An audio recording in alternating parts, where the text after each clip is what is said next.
नमस्कार प्रेक्षक मित्रांनो, ओम नमः शिवाय. स्वागत आहे तुमचे आपल्या भूमी क्रिएशन चॅनलवर. प्रेक्षक मित्रांनो, आजच्या कहाणीला सुरुवात करूया. माझ्या मुलाच्या वाढदिवसाला सगळं काही चमकत होतं. नवे नवे लाईट्स, टेबलावर ठेवलेले ग्लास आणि भिंतीवर लटकलेले खोटे हास्य केलेले फ्रेम.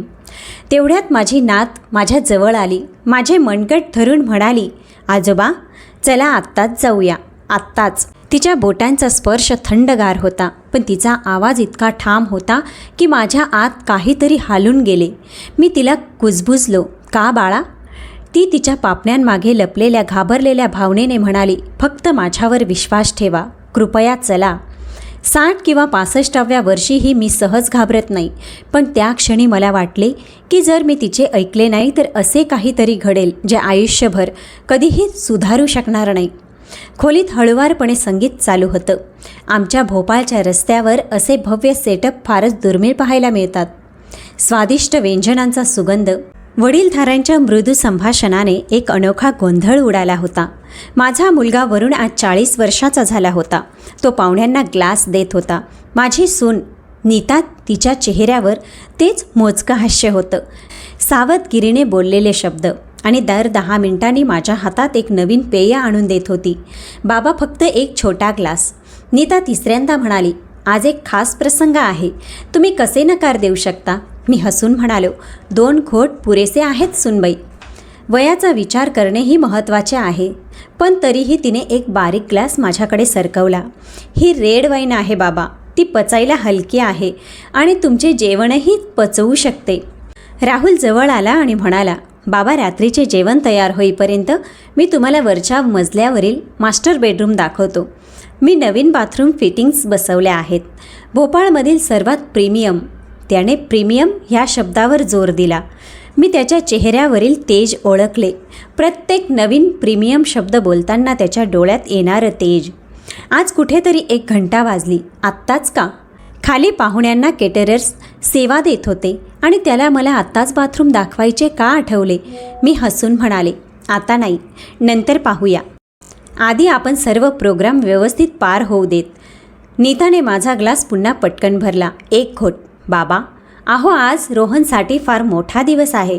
त्याने वडिलांवर थोडासा गोडवा ओतला, जणू काही ती औपचारिक रिहर्सल असेल. तेवढ्यात माझी नात सियाने माझे मनगट दाबले. आजोबा कृपया आता बाहेर चला. का? फक्त बाहेर चला. तिचे डोळे अश्रूंनी भरले, पण ती रडली नाही. तिने माझ्याकडे असे पाहिले की जणू मी गेलो नाही तर सर्व काही तुटून पडेल. मी ग्लास टेबलावर ठेवला आणि हळुवारपणे म्हणालो, मी थोड्या वेळाने परत येईन. राहुल हसला. लवकर या, केक कापायचा आहे.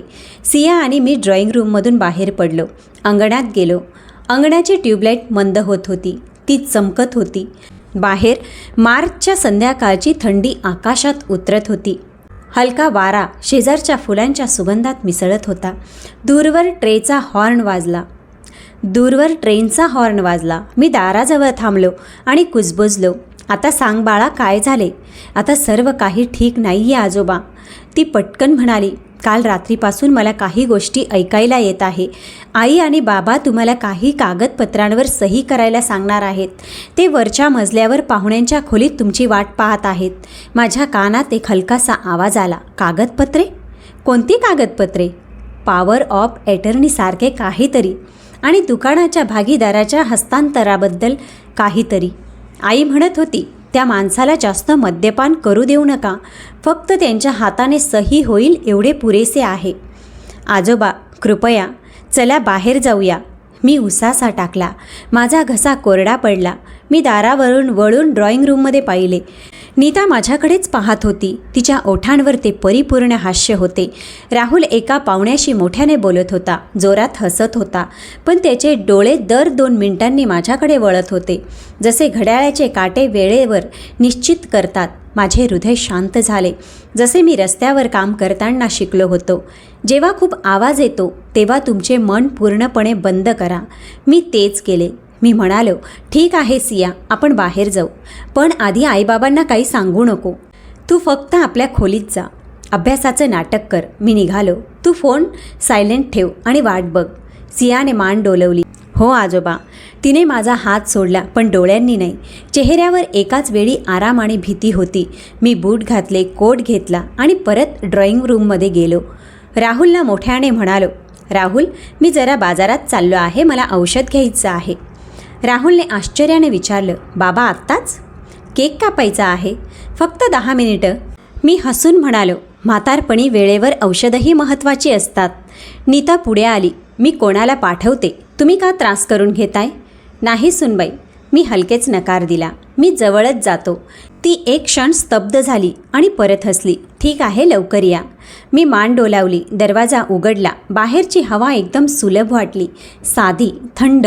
गेट बाहेर पडताना मी मागे वळून बघितलं. ड्रॉइंग रूमच्या खिडकीतून सिया उभी होती. पडद्यामागून तिच्या डोळ्यांनी सांगितले, काळजी घ्या. गल्लीत थोडं चाललो. ऑटो मिळाला. ड्रायव्हरने विचारलं, कुठे जायचं आहे बाबा? मी म्हणालो, मंडई चौक. खरं तर मला कुठं औषध घ्यायचं नव्हतं, मला घरी जायचं होतं. माझ्या घरी. माझे कागद, माझी अलमारी, माझी तिजोरी आणि माझा मेंदू घेऊन बसायचं होतं. रस्त्यात मन आपोआप त्या जुन्या गोष्टींकडे गेलं. रोहनसोबत झालेल्या प्रत्येक भांडणाकडे. प्रत्येक वेळी वाटलं, ही शेवटची असेल, आता समजेल. पण ती आता कधीच आली नाही. पहिल्यांदा त्याने डाऊनशिप दाखवली होती, राहटगड बायपासवर. बाबा ॲडव्हान्स द्या प्लॉटसाठी, शहर वाढतंय. चमकदार ब्रोशर, कॉम्प्युटरचे नक्षे आणि टेबलावर बसलेला एक मुलगा, जो सर म्हणून इतका गोड बोलत होता की साखर विरघळावी. मी अर्धे पैसे दिले, अर्धे थांबवले. रजिस्ट्री दाखवा म्हणालो. 1 वर्षाने कळलं ती जमीनच वादग्रस्त आहे आणि ऑफिसचं शटर सकाळपासून बंद. मग आलं क्रिप्टो. हे भविष्य आहे बाबा. स्केटिंग आहे. पैसे टाका, पैसे येतील. विटा गारा समजतो, हे ॲप नाही समजत. त्यावर तो हसून म्हणाला, तुम्ही जुन्या काळचे आहात. 3 महिन्याने ॲपवर मेंटेनन्स लागलं. मग नवं ॲप, मग मायग्रेशन, मग गायब. नंतर MLM हेल्थ सप्लिमेंट 1 बनवा, 10 होतील. मी 2 प्रश्न विचारले, लायसन्स, GST. त्याने खांदे उडवले. सगळं होईल आणि नेहमीप्रमाणे तेच झालं. मी प्रत्येक वेळी थांबवायचा प्रयत्न केला, तो ऐकायचा नाही. माझा नकार त्याला अपमान वाटायचा, त्याचा होकार मला मूर्खपणा वाटायचा. आणि मध्येच आमचं घर नो एक्सपेन्स पेअर्ड म्हणून सजावट करायची आणि महिना अखेर गॅसच्या बिलाचा स्क्रीनशॉट पाठवायची.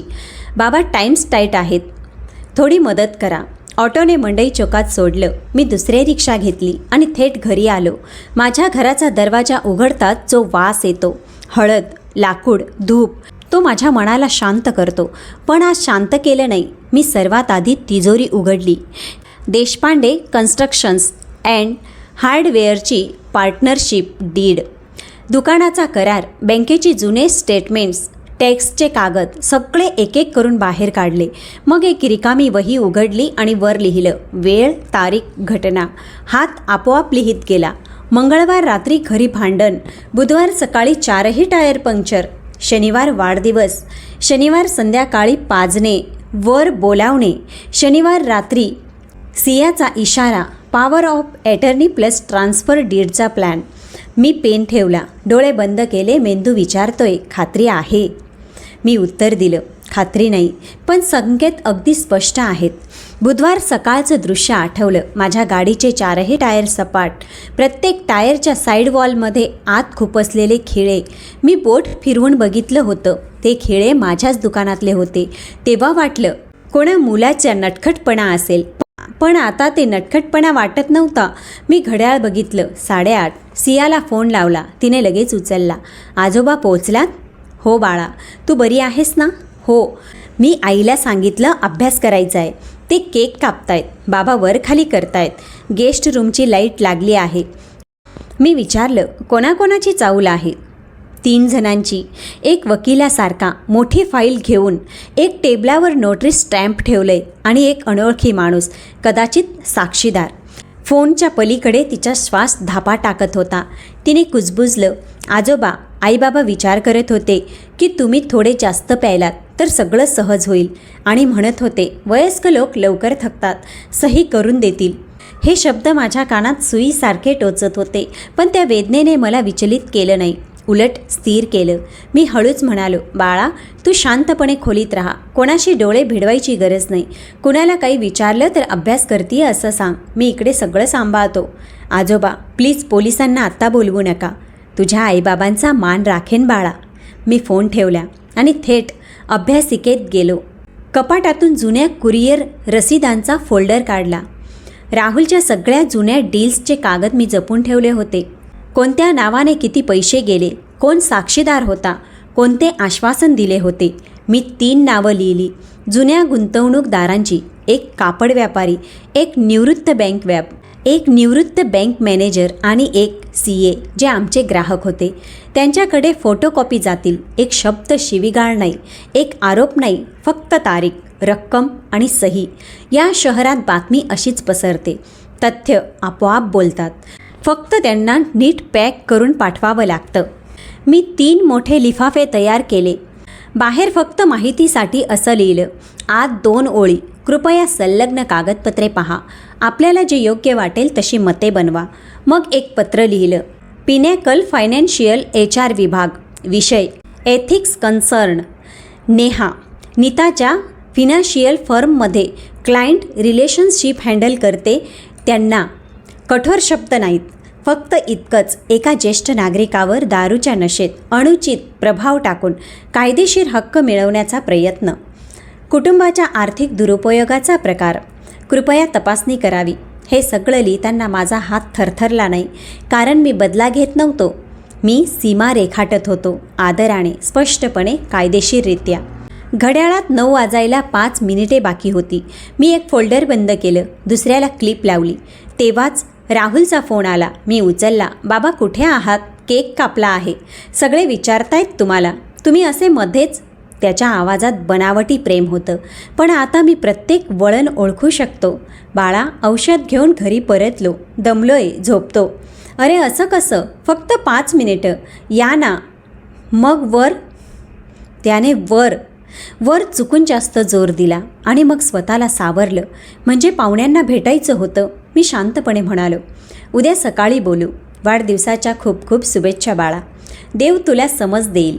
त्याने एक क्षण थांबून म्हणाला, लव्ह यू बाबा. मी म्हटलं आणि फोन ठेवला. लव्ह यू ऐकून माझ्या छातीत तुटलं नाही, काही जमलं. जणू काही ओली माती उन्हात भाजली गेली. आता त्यावर भिंत उभी करता येईल.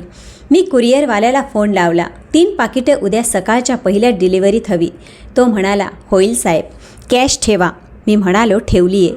घर पूर्ण शांत होतं. दूर कुठेतरी मंदिरात आरतीची हलकी आवाज येत होते. मी पाणी प्यालो आणि खिडकीत उभा राहिलो. गल्लीतली पिवळी स्ट्रीट लाईट आणि धूर हवेत होते. समोर मिसेस परांजपे यांचा बरामदा. त्या नेहमी संध्याकाळी तिथे बसतात. आज रिकामा दिसत होता. मनात राग नव्हता, फक्त एक शांत दृढता होती.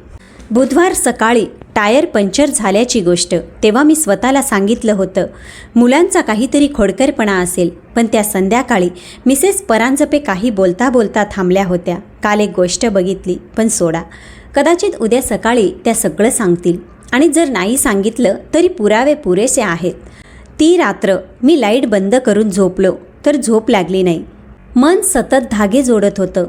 राहुलची वारंवार वरची नजर, नीताचं फक्त थोडंसं असा आग्रह करणं, वरची लाईट, सियाची कुजबूज आणि एक अंतर्मनाचा आवाज, तू पळाला नाहीस, तू फक्त मुदत घेतलीस. उद्या दिवसा उजेडात सगळं उघड कर. सकाळ झाली. हवेत गारवा होता. चहा करताना मी वही परत उघडली.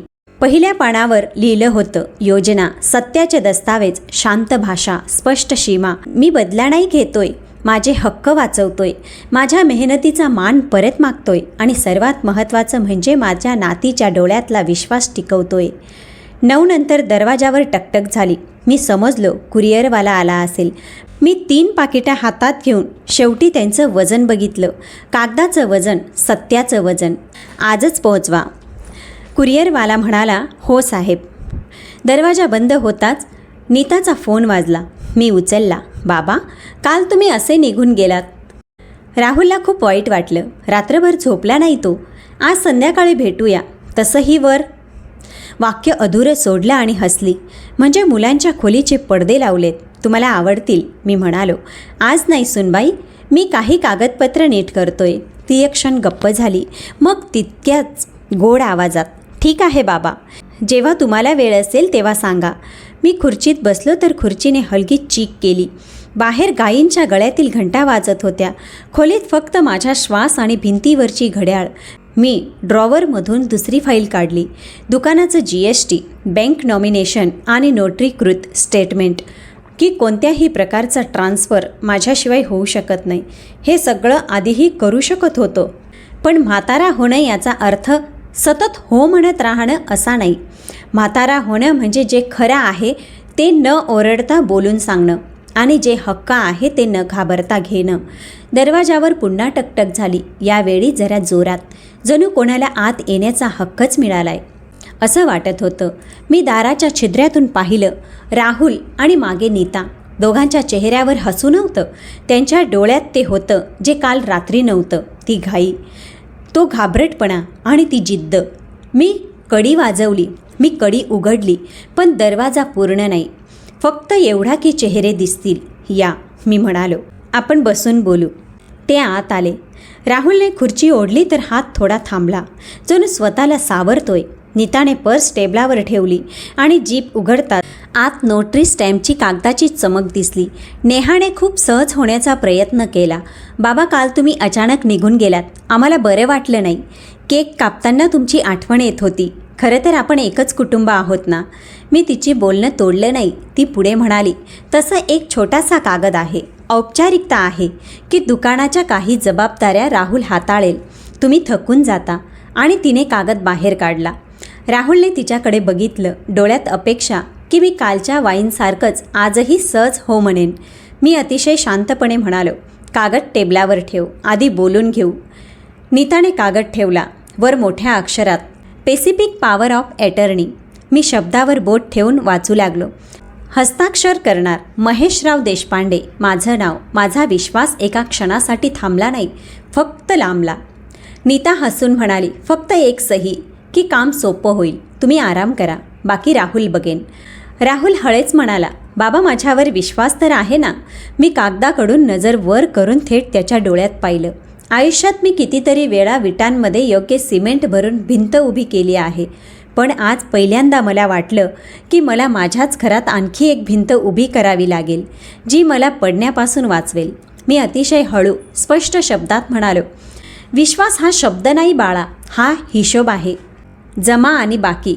आणि तुझ्या खात्यात जी बाकी आहे ती भरायला वर्ष लागतील. नीताची स्मित कडक झाली. तिने पर्समधून पेन काढला. मग सुरू करा बाबा, उशीर कशाला. मी पेनकडे, मग तिच्याकडे, मग त्या कागदाकडे बघितलं, जिथे माझ्या नावाखाली रिकामी ओळ चमकत होती. फक्त माझ्या सहीची वाट बघत होती. मी त्या रिकाम्या ओळेवर बोट ठेवून म्हणालो, सही आत्ता होणार नाही. राहुलच्या चेहऱ्याच्या नसात ताणल्या गेल्या. का? मी शांतपणे म्हणालो, कारण काल रात्री तुमच्या घराच्या वरच्या मजल्यावर जे लोक वाट बघत होते त्यांच्यापूर्वी मी सत्याला बोलावलं आहे. राहुलने आश्चर्यानं विचारलं, कोण लोक? कोण सत्य? मी खुर्चीवरून थोडं पुढे झुकलो आणि हळू स्पष्ट म्हणालो, काल रात्री गेस्ट रूममध्ये कोण बसलं होतं बाळा?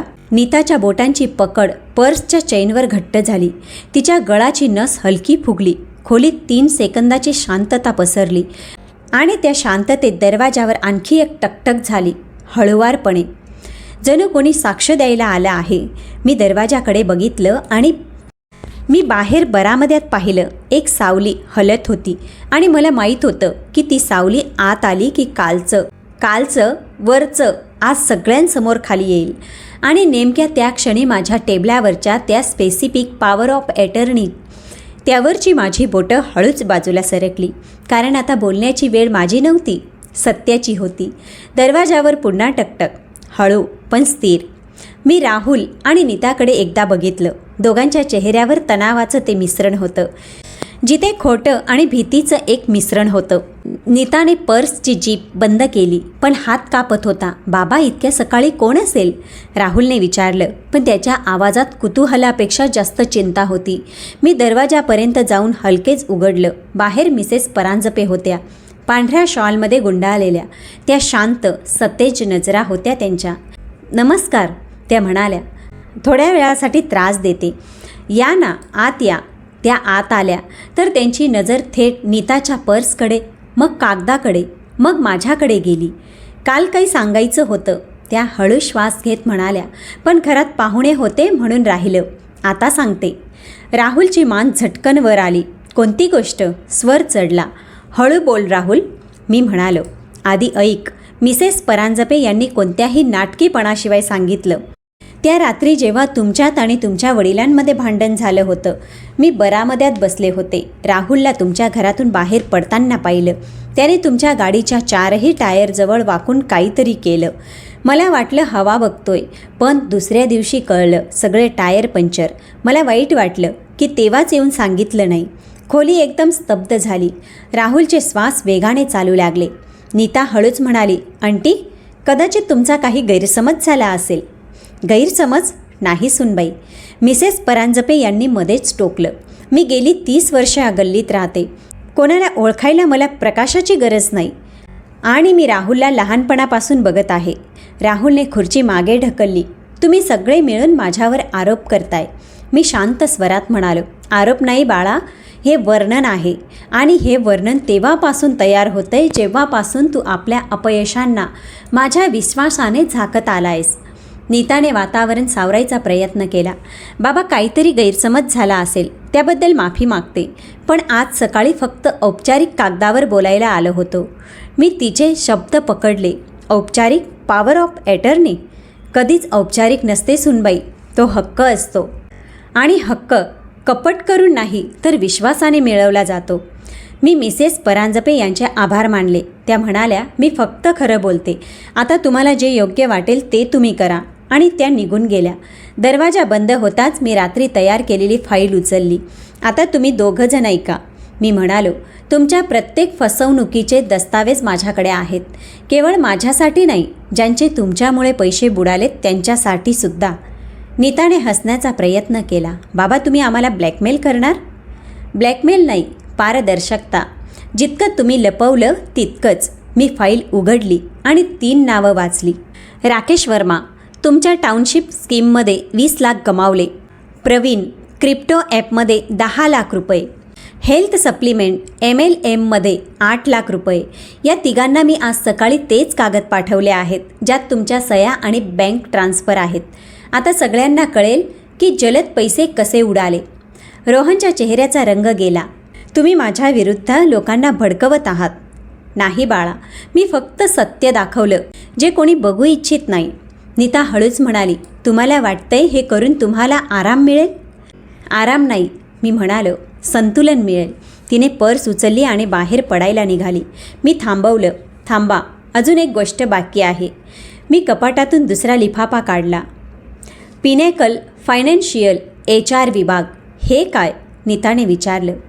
तुमच्या ऑफिसला मी एक पत्र पाठवलंय. त्यात सांगितलंय की सिनियर क्लायंट रिलेशनशिप मॅनेजर आपल्या सासऱ्याला दारू पाजून कागदावर सही करून घेण्याचा प्लॅन कसा करत होती. आपले क्लायंट ती कसे हाताळत असेल. नीताच्या डोळ्यातून चेहरा गेला. नीता दचकली. तुम्ही मला उद्ध्वस्त करताय. जो आपल्या कुटुंबाला खाली पाडतो त्याचे पाय आपोआप मातीत रुततात. मी तुला खाली पाडत नाही सुनबाई, तुझ्या कर्माचा हिशोब परत करतोय. राहुलने खुर्चीवर हात आपटला. पुरे झालं. आता तुम्ही आम्हाला शिक्षा देणार आहात का? मी नाही म्हणालो. तुमचे कर्मच तुम्हाला शिक्षा देतील. मी फक्त कागद सांभाळतोय. ते दोघे काही क्षण गप्प राहिले, मग एकदम उभे राहिले. नीता म्हणाली, चल राहुल. राहुल निघताना म्हणाला, बाबा, तुम्हाला पश्चात्ताप होईल. मी म्हणालो, कदाचित, पण तुला समजावं लागेल की मी तुला फक्त शिकवलंय न्याय कसा केला जातो. दरवाजा बंद झाला. त्याच्या पावलांचा आवाज गल्लीत विरला. मी दीर्घ श्वास घेतला. खोलीत आता धुळीचा वास नव्हता, नव्या सुरुवातीचा वास होता. दुसऱ्या दिवशी सकाळी 7 वाजता कुरिअर आले. मी पाठवलेले 3 पाकिटं आता डिलिव्हर्स मार्क्ससह रसीदवर नोंद झाली. मी सही केली. तो म्हणाला, साहेब, सगळी कुरिअर पोचवलीत. एकाने तर तिथेच वाचायला सुरुवात केली होती. मी चहा केला आणि वही उघडली. चरण 1, पारदर्शकता पूर्ण. पुढची ओळ लिहिली. चरण 2, प्रतीक्षा. सकाळी 10 नंतर फोन वाजला. पहिल्या व्यक्तीचा. जे दस्तावेज मिळाले ते बरोबर आहेत. आम्ही उद्या चेंबर ऑफ कॉमर्सच्या मीटिंगमध्ये राहुलचं नाव रोखलंय. फोन ठेवताच दुसरा कॉल. प्रवीणचा हरकत नाही, आता कोणी राहुलवर विश्वास ठेवणार नाही. दुपारपर्यंत भोपाळच्या बिझनेस सर्कलमध्ये बातमी पसरली. राहुल देशपांडेने लोकांना चुकीच्या गुंतवणुकीत अडकवलं आहे. दुपारी खिडकीतून बघितलं तर रोहनची पांढरी गाडी दिसली नाही. कदाचित तो उत्तर शोधत पळत असावा. सियाचा फोन आला. आजोबा सगळं ठीक आहे ना? हो बाळा, सगळं आपल्या जागी आहे. आई बाबा कालपासून गप्पा आहेत. तुम्ही काही बोललात का? हो, पण फक्त खरं बोललो. संध्याकाळी नीताचा फोन. बाबा तुम्ही जाणून बुजून आमचं आयुष्य उद्ध्वस्त करताय का? नाही सुनबाई, मी फक्त तुमच्या खोट्याला उन्हात ठेवतोय. खोटं खरं असतं तर टिकलं असतं. ऑफिसमध्ये तपासणी सुरू झाली. मी सस्पेंड होऊ शकतो. प्रत्येक चुकीचं निराकरण माफीपासून सुरू होतं सुनबाई. पण तुम्ही अजून सॉरी म्हणालातच नाही. काही सेकंद शांतता, मग अतिशय हळूच, सॉरी बाबा, सॉरी. मी म्हणालो, आता तुझ्या नवऱ्यालाही सांग. तो मानणार नाही. वेळ शिकवेल त्याला. तिसऱ्या दिवशी 2 लिफाफे आले. एक राहुलकडून, लिगल नोटीस, डिफेमेशन. मी वाचलं, हसलो आणि फाईलमध्ये ठेवलं. दुसरा, पिनॅकल फायनान्शियलचा, तुमच्या एथिक्स रिपोर्टबद्दल धन्यवाद. आंतरिक तपासणी सुरू केली आहे. तुमची ओळख गुप्त राहील. वहीत लिहिलं, चरण 3, परिणाम सुरू. 7 दिवस उलटले. त्या रात्री जेव्हा सियाने मला वाचवलं होतं, 7 दिवसात राहुल आणि नीताची दुनिया हळूहळू उघडी पडली. कांद्याच्या सालीप्रमाणे पिनॅकलने नीताला निलंबित केलं. राहुलला चेंबर ऑफ कॉमर्समधून काढलं. ते आता गल्लीत लोकांच्या नजरा चुकवत होते. मी काही बोललो नाही. कधीकधी मौनच सर्वात मोठी शिक्षा असते. 10 मिनिटांनी दुपारी दरवाजावर टकटक झाली. मला वाटलं पोस्टमॅन असेल. दार उघडले तर समोर राहुल होता. चेहरा निस्तेज, डोळ्यात झोप नाही. आत येऊ का? ये बाळा, घर तुझंच आहे. पण आतला माणूसही घेऊन ये. तो आत आला. खुर्चीत बसला आणि मान खाली घातली. बाबा मी हारलो. सगळं संपलं. हार मान्य करणे वाईट नाही जेव्हा ती शिकवणीत बदलते. मला समजत नाही मी असं का केलं. कदाचित मी हे मानलं की तुम्ही मला कधी समान लेखणार नाही, म्हणून जेव्हा संधी मिळाली तेव्हा तुमच्यापेक्षा मोठा विचार करतो असं दाखवण्याचा प्रयत्न केला. पण प्रत्येक वेळी पडलो आणि आता पूर्ण पडलो आहे. मी त्याच्या डोळ्यात बघितलं. पहिल्यांदा तिथे अहंकार दिसला नाही, फक्त थकवा. तू माझ्या नजरेने नाही बाळा, तुझ्या कर्माने खाली पडला आहेस. तो म्हणाला, नीता आता मावशीकडे आहे. ती म्हणते मीच सगळं बिघडवलं. पण खरं तर लालच आम्हा दोघातही होती. तिला मान सन्मान हवा होता. मला जलद पैसे हवे होते. आणि मध्ये सिया होती जी आम्हा दोघांपेक्षा मोठी निघाली. मी हळूच म्हणालो, माणूस तोच मोठा असतो जो वेळेवर थांबायला शिकतो. तू थांबला नाहीस, फक्त पळत राहिलास. आता थांब. तो गप्प राहिला. मग म्हणाला, मी सगळं नीट करू इच्छितो बाबा. जे नुकसान झालं त्याची भरपाई करेन. पण तुम्ही मला माफ कराल का? माफी घ्यायची नसते बाळा, कमवायची असते. पुन्हा प्रामाणिकपणे काम कर. आपल्या मुलीला तो मान दे जो तू स्वतः गमावलायस. मग माफी आपोआप मिळेल. राहुलचे डोळे भरले. त्याने झुकून माझे पाय स्पर्श केले. मी प्रयत्न करेन. प्रयत्न नाही, संकल्प कर. संध्याकाळी सिया आली. चेहऱ्यावर हलके स्मित. आजोबा, आज बाबा रडले. बऱ्याचदा डोळ्यातून जे शब्द बोलू शकत नाही ते बाहेर पडतात. आई ही बोलू इच्छिते पण घाबरतीये.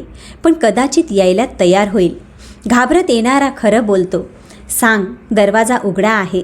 ती रात्र मी अभ्यासिकेत फाईल्स गुंडाळत बसलो. ती 3 लिफाफे जी कधी युद्धाचे दस्तावेज होते ती आता सबक बनली होती. वहीचं शेवटचं पान उघडलं आणि लिहिलं, चरण 5, निराकरण. खोटं जेव्हा पडतं तेव्हा मौन सोडतं आणि खरं जेव्हा उभं राहतं तेव्हा मान बनतं. मी पान बंद केलं. आता हिशोब पूर्ण झाला. फसवणुकीचा आणि नात्याचा. 1 आठवड्यानंतर मंदिरात आरतीला गेलो होतो. रोहन तिथे आला. कपाळी टिळा, डोळ्यात पश्चाताप. नीता सोबत होती. दोघांनी एकत्र हात जोडले. माफ करा बाबा. देव माफ करतो. मी कोण? फक्त हे लक्षात ठेवा, ज्या घराचा पाया विश्वासावर उभा असतो त्याला खोट्या विटा लावू नका. सिया दूर हसत होती. मी तिच्याकडे बघितलं आणि वाटलं की माझी दुनिया पुन्हा पूर्ण झाली आहे. मी चहा केला आणि कॅमेऱ्याकडे पाहिलं. कारण ही कहाणी आता फक्त माझी नव्हती, ती त्यांची होती ज्यांनी आपल्याच मुलांच्या हातून विश्वास गमावला आहे.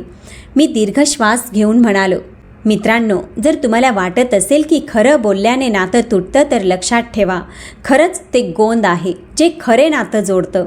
या कहाणीने तुम्हाला काही शिकवलं असेल तर चॅनलला सबस्क्राईब करा, लाईक करा आणि कॉमेंट करा. सांगा तुम्ही कुठून ऐकताय, कारण तुमची कहाणी कदाचित तुमच्याच घराची असेल, जिथे विश्वास तुटत नाही, फक्त परखला जातो. चला तर भेटूया पुढच्या कहाणीत.